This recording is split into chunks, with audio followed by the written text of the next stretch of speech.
Halo Sobat Garuda, selamat datang di channel Zona Timnas Indonesia, tempat di mana kita kupas tuntas semua hal menarik seputar sepak bola Indonesia dan Timnas Indonesia. Kali ini kita bakal bahas topik yang cukup panas dan penuh kontroversi, tapi disajikan dengan cara yang ringan, menarik, dan tentu saja gak ngebosenin. Dan hari ini kita akan bahas kabar yang benar-benar bikin netizen Indonesia murka. Terungkap, imbas kasus Imran Nahumahrury dan Yeyen Tumena yang dituduh terlibat pungli oleh manajemen Malut United. Tapi tunggu dulu, ternyata inilah alasan Shin Tae-yong tak ingin dicampuri dalam pemilihan pemain Timnas Indonesia diungkap oleh penerjemahnya, yakni Jeong Seok Seo. Ini bukan sekadar kasus biasa. Ini bisa jadi momen penting untuk membenahi wajah buram sepak bola Indonesia. Simak semua fakta lengkapnya hingga selesai. Kabar sangat mengejutkan datang dari sepak bola Asia, khususnya dari negeri tirai bambu. Breaking news. Branko Ivankovic dipecat sebagai pelatih timnas Cina hanya beberapa minggu setelah kekalahan menyakitkan dari timnas Indonesia. Ini bukan sekadar kabar pemecatan biasa. Ini adalah guncangan besar bagi sepak bola Asia. Simak semua faktanya hingga selesai.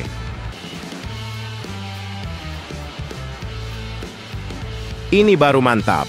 Kunjungan langsung Ketua Umum PSSI Erick Thohir ke pemusatan latihan Timnas U23 Indonesia. Kira-kira, apa ya pesan yang disampaikan Erick? Dan bagaimana peluang Timnas kita di ajang ASEAN Cup U23 2025 nanti? Apalagi Indonesia jadi tuan rumah? Simak semua persiapannya hanya di video ini dan mohon tonton hingga selesai. Serta beberapa berita Timnas Indonesia hari ini. Selengkapnya hanya di Zona Timnas Indonesia.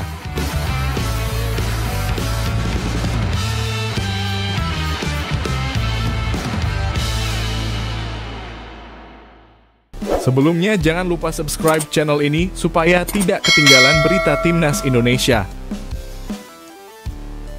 Terungkap, imbas kasus Imran Nahumahrury dan Yeyen Tumena yang dituduh terlibat pungli oleh manajemen Malut United.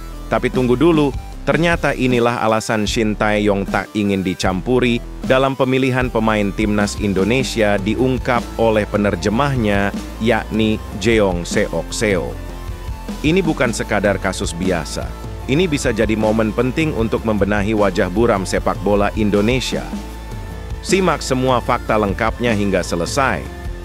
Semua bermula dari pernyataan mengejutkan yang keluar dari manajemen klub Malut United. Dua sosok berpengaruh dalam dunia kepelatihan nasional, Imran Nahumahrury dan Yeyen Tumena, dituduh melakukan pungli alias pungutan liar kepada pemain. Tuduhan ini bukan main-main. Keduanya dikenal sebagai pelatih yang punya reputasi dan pengalaman panjang. Tapi justru karena itulah publik kaget. Apakah ini benar atau ada skenario di balik layar? Namun, terlepas dari benar atau tidaknya tuduhan, satu hal yang lebih penting adalah apakah praktik semacam ini sudah menjadi hal yang biasa di dunia sepak bola kita? Menurut pelatih senior Gusnul yakin, apa yang terjadi pada Imran dan Yeyen ini hanyalah puncak dari gunung es besar yang selama ini tersembunyi. Bayangkan, kata Gusnul, praktik pungli bahkan sudah menjangkiti level SSB, sekolah sepak bola. Ada orang tua murid yang memberikan uang ke pelatih supaya anaknya lebih sering dimainkan. Ini menyedihkan. Bukan cuma soal keadilan, tapi soal masa depan anak-anak yang punya bakat tapi tak punya uang. Kita mau bangun sepak bola dari akar rumput, tapi akar kita malah busuk karena uang dan kepentingan. Kasus ini juga membuka borok lain. Kompetisi kelompok umur seperti EPA, Elite Pro Academy, yang seharusnya jadi tempat pembinaan, malah jadi ajang jual beli kursi. Gusnul bilang ada klub yang menjual lisensi EPA ke pihak kedua. Setelah itu, klub lepas tangan. Pemain bisa masuk asalkan setor dana puluhan juta rupiah. Ini sepak bola atau ajang bisnis anak-anak? Kalau begini caranya, bagaimana kita bisa lahirkan talenta seperti Egy Maulana, Marcelino Ferdinand, atau Pratama Arhan lainnya? Gusnul yakin memberikan solusi yang sangat masuk akal dan menyentuh. Pertama, setiap klub Liga 1 wajib punya akademi sendiri. Dengan begitu, mereka bisa mendidik pemain sejak dini dan tidak tergantung dari jalan pintas, pungli, atau titipan.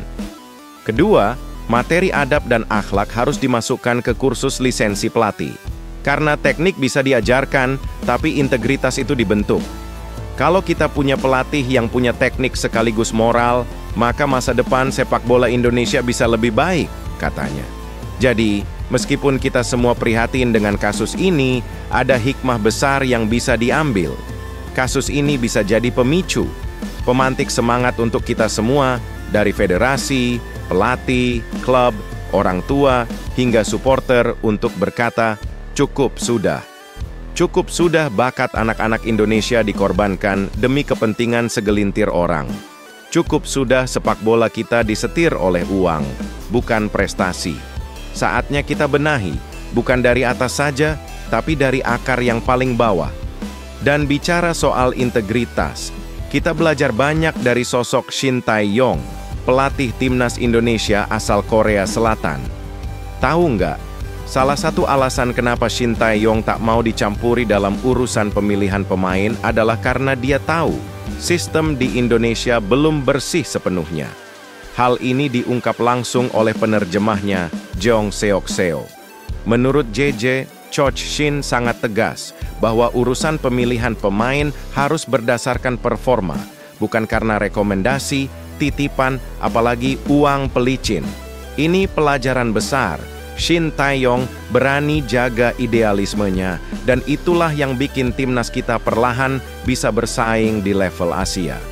Kasus Imran Nahumaruri dan Yeyen Tumena bukan sekadar soal siapa benar dan siapa salah, tapi soal sistem yang harus dibongkar dan dibenahi. Kalau kita mau sepak bola Indonesia maju, kita harus mulai dari membangun kejujuran, integritas, dan pendidikan karakter sejak dini. Dari SSB hingga timnas, dari pelatih hingga federasi. Semoga ini jadi momen perubahan, karena perubahan besar selalu dimulai dari keberanian untuk mengakui kesalahan dan memperbaikinya. Menurut kalian, bagaimana cara terbaik untuk menghapus praktik pungli di sepak bola Indonesia? Apakah Shin Tae-yong sebaiknya dilibatkan dalam pembinaan usia dini, bukan hanya timnas senior? Tulis pendapat kalian di kolom komentar. Kita diskusi bareng. Serta, kalau kalian bangga dengan timnas Indonesia dan ingin terus update info terbaru seputar sepak bola tanah air, jangan lupa like video ini, tekan subscribe, dan aktifkan lonceng notifikasi ya.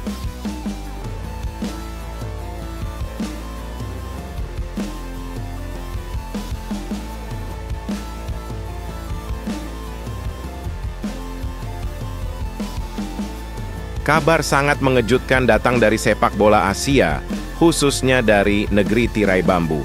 Breaking news. Branko Ivankovic dipecat sebagai pelatih timnas Cina hanya beberapa minggu setelah kekalahan menyakitkan dari timnas Indonesia. Ini bukan sekadar kabar pemecatan biasa. Ini adalah guncangan besar bagi sepak bola Asia. Simak semua faktanya hingga selesai. Tanggal 5 Juni 2025 mungkin jadi salah satu hari paling bersejarah dalam perjalanan sepak bola Indonesia. Bertempat di Stadion Utama Gelora Bung Karno, timnas Indonesia sukses mengalahkan timnas China 1-0 dalam lanjutan ronde ketiga kualifikasi Piala Dunia 2026 zona Asia. Gol tunggal dari Ole Romani tak hanya memastikan kemenangan Garuda, tapi juga mengubur mimpi Cina ke Piala Dunia. Lebih dari itu, ini adalah kemenangan pertama Indonesia atas Cina dalam 68 tahun terakhir. Bayangkan, hampir 7 dekade Cina selalu jadi momok. Tapi hari itu sejarah berubah. Tak butuh waktu lama, Asosiasi Sepak Bola Cina, CFA, langsung mengambil keputusan ekstrim. Pada 27 Juni 2025 malam, waktu Indonesia Barat, mereka resmi mengumumkan pemecatan Branko Ivankovic dari kursi pelatih kepala. Tidak hanya Branko, seluruh jajaran staf pelatih juga ikut disingkirkan. Pernyataan CFA tegas.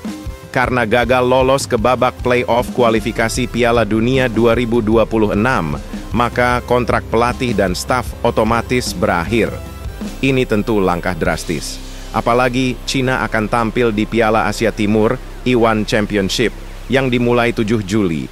Artinya mereka hanya punya waktu sekitar 10 hari untuk persiapan dengan pelatih baru.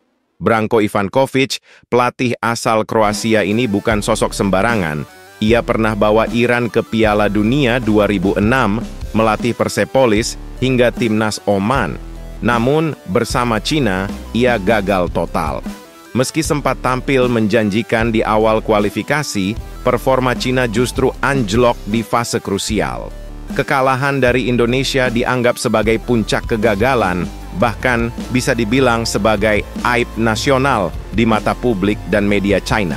Bayangkan, negara dengan populasi 1,4 miliar orang, teknologi canggih dan dana luar biasa, kalah dari negara yang pernah dianggap kelas 2. CFA langsung menunjuk pelatih interim, Dejan Djurjevic, pelatih timnas U20 Cina. Pria yang dikenal tenang dan cukup visioner, ini punya tugas berat, menyelamatkan wajah sepak bola Cina di ajang Piala Asia Timur 2025 di Korea Selatan. Pertanyaannya, cukupkah waktu dan pengalaman Djurjevic untuk bawa Cina bersaing melawan tim seperti Korea Selatan, Jepang, dan mungkin juga Indonesia? CFA juga mengumumkan bahwa proses pencarian pelatih kepala permanen akan segera dimulai. Akankah mereka kembali cari pelatih asing? Atau mungkin mulai melirik pelatih lokal? Kekalahan dari Indonesia bukan cuma bikin Branko lengser, tapi juga mengguncang kepercayaan publik Cina terhadap program pengembangan sepak bola mereka.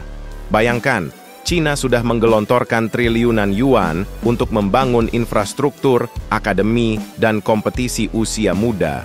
Tapi hasilnya gagal ke Piala Dunia. Sementara Indonesia, negara yang baru saja bangkit dari berbagai kekacauan internal, justru bisa menyalip. Dan semua ini berkat kerja keras Shin Tae-yong dan tim pelatih yang konsisten membangun tim dari bawah. Kini, China bersiap tampil di Piala Asia Timur 2025. Turnamen ini akan jadi ajang pembuktian siapa yang benar-benar layak disebut kekuatan baru Asia Timur. Korea Selatan dan Jepang tetap jadi unggulan, tapi jangan lupakan timnas Indonesia yang saat ini sedang naik daun. Apakah ini momen Indonesia kembali permalukan Cina? Atau justru Cina akan bangkit dan balas dendam? Sobat Garuda, pemecatan Branko Ivankovic menunjukkan satu hal. Sepak bola tidak mengenal ampun. Apalagi kalau sudah menyangkut harga diri negara, reputasi federasi, dan ekspektasi publik. Cina kini sedang berada di persimpangan jalan. Dan menariknya, kekalahan dari Indonesia jadi pemicunya. Siapa sangka, timnas Indonesia bisa mengguncang peta kekuatan sepak bola Asia sampai sebegitunya. Dan sekarang pertanyaannya adalah, menurut kalian, apakah keputusan CFA memecat Branko Ivankovic adalah langkah tepat? Apakah timnas Indonesia saat ini sudah pantas disebut sebagai kekuatan baru di Asia? Tulis pendapat kalian di kolom komentar. Kita bahas bareng dan lihat bagaimana ke depannya timnas Indonesia terus melangkah maju, dan apakah Cina bisa bangkit kembali atau justru makin terpuruk. Jangan lupa like, komen, subscribe, dan nyalain loncengnya biar nggak ketinggalan info terbaru seputar sepak bola Asia dan timnas Garuda.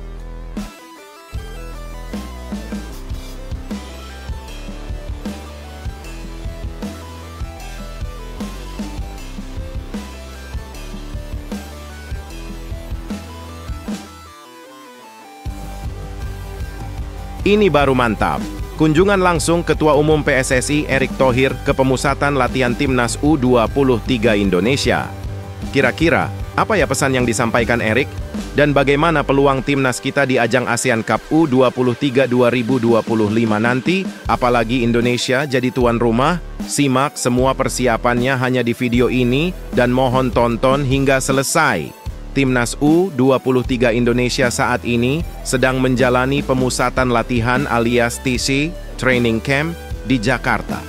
Tujuannya jelas, persiapan menuju ASEAN Cup U23 2025 yang bakal digelar mulai 15 Juli mendatang. Dan kabar gembiranya, Indonesia jadi tuan rumah. 2 stadion keren sudah disiapkan. Stadion Utama Gelora Bung Karno, SUGBK, ikon sepak bola nasional.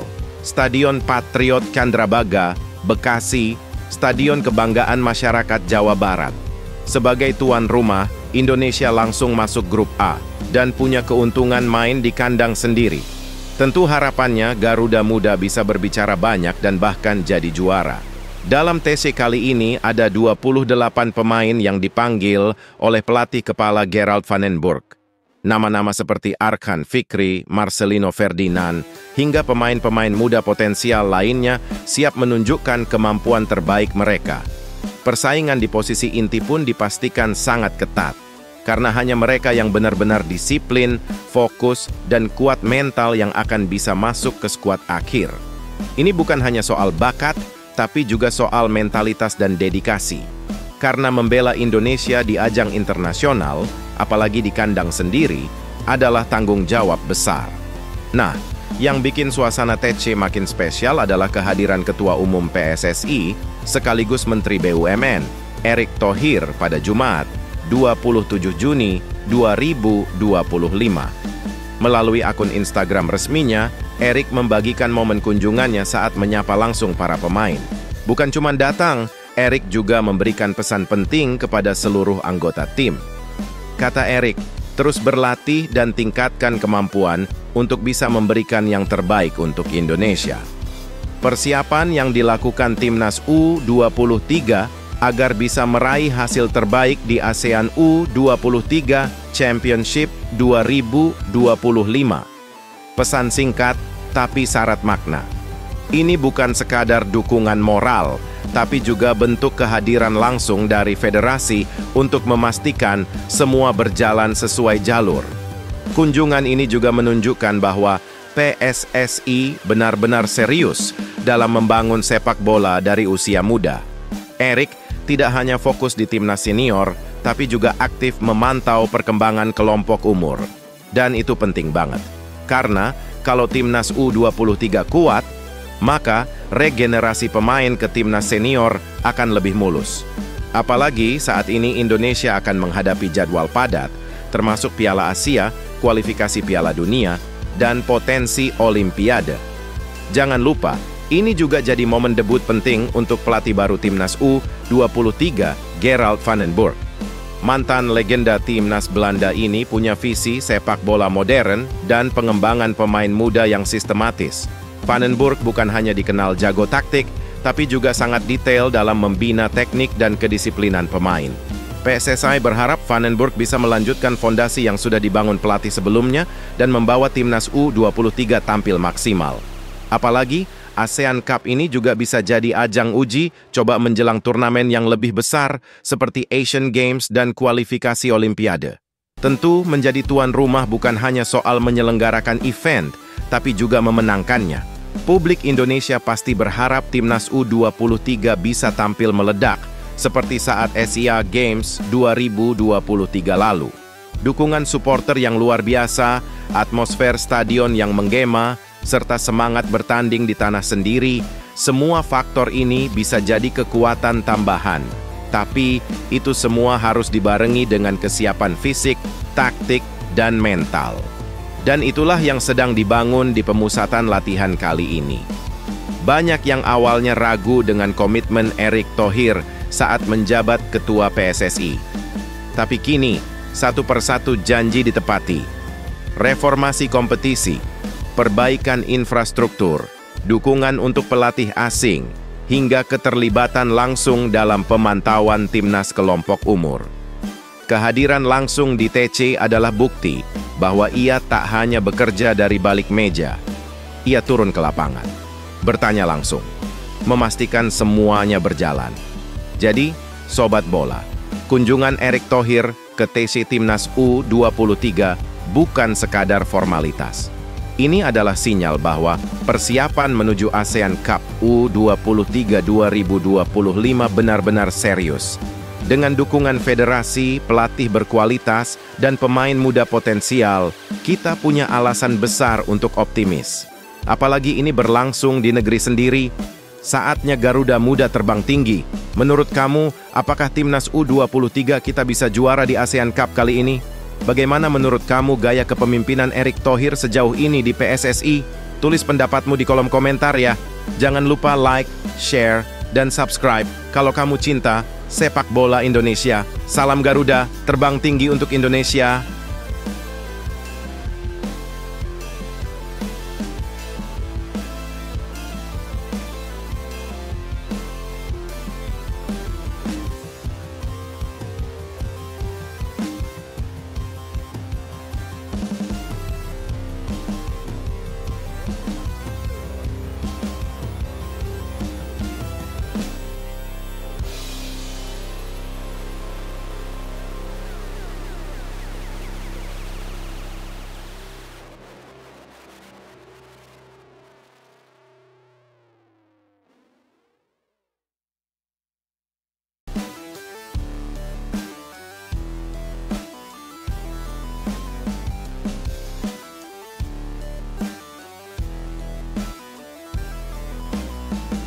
Kabar luar biasa datang dari jantung ibu kota. Stadion utama Gelora Bung Karno akan menjadi saksi pertarungan timnas Indonesia melawan dua negara Timur Tengah di FIFA Matchday September 2025. Siapa lawannya? Seberapa kuat mereka? Dan apa dampaknya untuk perjalanan Indonesia menuju Piala Dunia 2026? Yuk kita bahas semuanya tuntas hanya di video ini. Setelah sekian lama dinantikan, SUGBK akan kembali bergemuruh. Ribuan pasang mata akan tertuju ke lapangan bersejarah ini ketika timnas Indonesia tampil di FIFA Matchday edisi September 2025. Pertandingan ini bukan hanya sekadar laga uji coba, bukan hanya pemanasan biasa. Ini adalah bagian dari strategi besar Garuda untuk menghadapi ronde keempat, kualifikasi Piala Dunia 2026 zona Asia. Timnas akan diuji mental, fisik, taktik, dan kekompakan tim. Meskipun Ketua Badan Tim Nasional, Sumarji, belum menyebut secara resmi dua negara lawan tersebut, namun bocoran dari Ketua Umum PSSI, Erick Thohir, memberikan petunjuk penting. Dua nama yang muncul adalah Lebanon, ranking FIFA 112, serta Kuwait, ranking FIFA 134. Bandingkan dengan timnas Indonesia yang kini berada di ranking 118 dunia. Secara peringkat FIFA, ini adalah lawan yang selevel, bahkan sedikit di bawah timnas Indonesia. Tapi jangan salah, tim dari Timur Tengah selalu punya karakter bermain yang keras, cepat, dan sulit ditebak. Ini bukan lawan yang bisa dianggap remeh. Pertandingan ini penting, bahkan sangat penting, karena menjadi simulasi pertandingan sesungguhnya. Lawan dari Timur Tengah punya gaya yang mirip dengan tim-tim seperti Arab Saudi, Irak, dan Qatar yang akan dihadapi Indonesia di babak keempat nanti. Peluang mengumpulkan poin untuk ranking FIFA. Jika Indonesia menang atas Lebanon dan Kuwait, maka ranking FIFA kita bisa melonjak. Ini akan berdampak besar saat pembagian grup atau drawing di event-event resmi. Ajang seleksi dan pembuktian pemain. Siapa yang layak jadi starter di ronde keempat nanti? Siapa yang siap secara mental? FIFA Matchday adalah momen terbaik untuk evaluasi performa. Dengan kualitas yang setara atau bahkan sedikit lebih baik, target utama di laga ini adalah menang. Bukan hanya sekadar tampil bagus atau sekadar bermain cantik. Garuda harus menang secara skor, mental, dan strategi. Apalagi ini akan berlangsung di kandang sendiri, SUGBK, di hadapan puluhan ribu supporter merah putih yang siap memberikan energi penuh. Kami ingin memanfaatkan FIFA Matchday ini sebagai bagian dari persiapan menuju ronde keempat. Lawannya dua dari Timur Tengah dan mainnya di Jakarta semua, kata Sumarji. Sumarji juga menyebut bahwa para pemain akan dikumpulkan 5 hingga 6 hari sebelum pertandingan dimulai. Ini sesuai regulasi FIFA. Artinya, kita bisa berharap daftar pemain akan keluar setidaknya akhir Agustus. Dan ini jadi pertanyaan penting. Apakah pemain-pemain abroad seperti Asnawi, Pratama Arhan, Elkan Bagot akan kembali ke Jakarta? Apakah nama-nama baru dari Liga 1 akan mendapatkan kesempatan? Dan siapa yang akan jadi striker utama di laga ini? FIFA Matchday edisi September akan digelar antara tanggal 1 hingga 9 September 2025. Biasanya 2 laga digelar dengan jeda 3 hingga 4 hari. Lokasi? Sudah pasti di SUGBK, Jakarta. Ini akan jadi momentum besar buat para supporter timnas. Karena sejak pandemi dan berbagai alasan teknis, laga FIFA Matchday di Jakarta tidak sesering dulu. Ronde keempat, kualifikasi Piala Dunia 2026 zona Asia akan digelar mulai Oktober 2025. Ada 6 negara yang akan memperebutkan 2 tiket langsung ke Piala Dunia. Indonesia, Arab Saudi, Qatar, Uni Emirat Arab, Irak, dan Oman. Masing-masing grup akan diisi 3 negara, dan hanya juara grup yang lolos otomatis ke Piala Dunia. Artinya, setiap pertandingan adalah final. Semua mata akan tertuju ke Kuala Lumpur, Malaysia, pada 17 Juli 2025.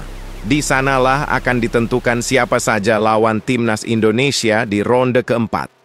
Pertandingan lawan Lebanon dan Kuwait akan jadi penentu seberapa siap tim ini. Apakah Patrick Kluivert sudah menemukan formula terbaiknya? Apakah chemistry antar pemain sudah terbentuk? Sobat Garuda, perjuangan timnas Indonesia menuju Piala Dunia bukan hanya soal pemain, pelatih, atau PSSI. Ini soal kebanggaan bangsa. Dan sekarang kita sedang ada di jalur yang benar. FIFA Matchday kali ini adalah momen pembuktian. Di atas rumput hijau SUGBK, kita ingin melihat semangat Garuda terbang tinggi, tak gentar melawan siapapun. Menurut kalian, apakah Lebanon dan Kuwait lawan yang cocok untuk pemanasan timnas? Berapa prediksi skor kamu untuk laga lawan Lebanon dan Kuwait? Tulis di komentar ya. Ayo ramaikan kolom komentar. Kita tunjukkan kalau fans Indonesia itu cerdas, kritis, tapi tetap mendukung penuh timnas kita tercinta. Jangan lupa like, subscribe, dan tekan loncengnya supaya kamu nggak ketinggalan kabar panas seputar timnas Indonesia. Dari SUGBK untuk dunia, Garuda di dadaku, Indonesia kebanggaanku.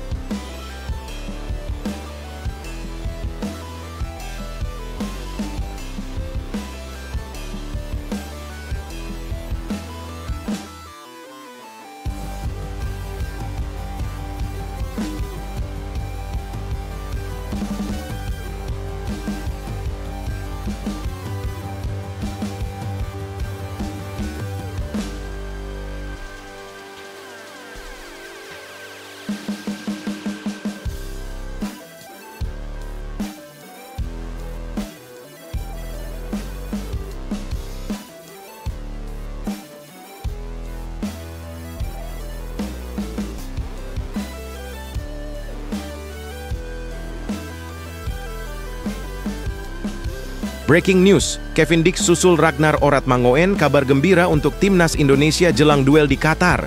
2 pemain naturalisasi andalan timnas Indonesia yang bawa kabar gembira setelah cedera panjang. Siapa lagi kalau bukan Ragnar Oratmangoen dan Kevin Dix? Bagaimana kabarnya? Simak semua faktanya hingga selesai. Kita semua tahu, timnas Indonesia sudah melangkah ke ronde keempat, kualifikasi Piala Dunia 2026 zona Asia. Ini adalah sejarah baru buat sepak bola Indonesia. Timnas berhasil finish 4 besar di grup C, mengalahkan ekspektasi banyak pihak, dan kini bersiap menghadapi babak keempat yang akan digelar pada Oktober 2025 di Qatar dan Arab Saudi.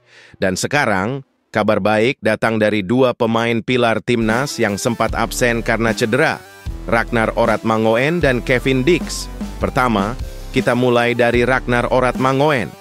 Pemain sayap cepat berusia 27 tahun ini sempat absen cukup lama dari skuad Garuda karena dihantam virus misterius yang membuat kondisinya menurun drastis. Terakhir kali ia tampil bersama timnas adalah saat Indonesia melawan Bahrain pada 25 Maret 2025 di Stadion Utama Gelora Bung Karno. Setelah itu, menghilang dari daftar pemain. Tapi kini Ragnar kembali. Pada 19 Juni 2025, klubnya FCV Dender mengunggah momen latihan dan yup, Ragnar terlihat kembali ikut sesi latihan. Ini jadi kabar gembira bukan hanya buat Patrick Kluivert, tapi juga buat kita semua fans timnas Indonesia. Ragnar dikenal sebagai pemain yang bisa membuka ruang, punya insting menyerang, dan tak ragu ambil risiko di kotak penalti lawan. Lanjut ke kabar kedua. Dan ini juga nggak kalah penting. Kevin Dix, bek serba bisa, yang baru saja hijrah ke Borussia Mönchengladbach, sempat membuat fans was-was usai cedera dalam laga kontra Jepang pada 10 Juni 2025. Pertandingan itu memang berat. Timnas kita kalah telak 0-6 dari Jepang di Osaka. Tapi yang paling menakutkan bukan hasilnya, tapi cedera Kevin Dix yang terlihat parah. Ternyata, Dix memang tampil belum sepenuhnya fit. Ia masih memulihkan diri dari cedera hamstring yang dialaminya sejak April lalu. Jadi, wajar kalau klub barunya Gladbach sempat khawatir berat. Tapi tenang, kabar baik datang dari Jerman. Media terkemuka Bild lewat BMG News melaporkan bahwa hasil pemeriksaan MRI Kevin Dix memberikan kelegaan besar. Meski diagnosis final belum diumumkan, gambar MRI menunjukkan bahwa kondisinya tidak separah yang dikhawatirkan. Dan kabar lebih baiknya lagi, Dix kemungkinan bisa ikut pemusatan latihan pramusim Borussia Mönchengladbach. Walaupun masih perlu pemantauan, harapan untuk melihat Dix kembali membela timnas di bulan Oktober sangat besar. Sekarang, kita bahas, kenapa kabar ini sangat penting buat Patrick Kluivert dan timnas Indonesia? Jawabannya simpel, pengalaman dan kualitas. Ragnar Oratmangoen adalah tipe pemain eksplosif yang bisa menusuk dari sisi sayap dan mampu bermain di banyak posisi menyerang. Kevin Dix adalah pemain bertahan serbaguna. Bisa main sebagai bek kanan, bek tengah, bahkan gelandang bertahan jika dibutuhkan. Dan pengalamannya di Eropa luar biasa. Bayangkan jika mereka berdua fit 100% di bulan Oktober, dan Indonesia harus melawan tim-tim kuat seperti Arab Saudi, Qatar, Uni Emirat Arab, Irak, dan Oman. Patrick Kluivert akan punya amunisi yang lengkap. Kalau Ragnar pulih, kemungkinan besar dia akan mengisi sektor sayap kiri atau jadi false 9. Dan Dix bisa jadi akan ditempatkan sebagai bek kanan atau bahkan sebagai gelandang bertahan dalam formasi 3-4-3 milik Kluivert. Kembalinya mereka bisa mengubah segalanya. Dari permainan bertahan, serangan balik, hingga duel udara, Dix dan Ragnar bisa menjadi pembeda.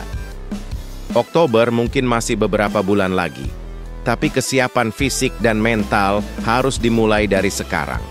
Karena di babak keempat nanti, kesalahan sedikit bisa berarti mimpi Piala Dunia berakhir.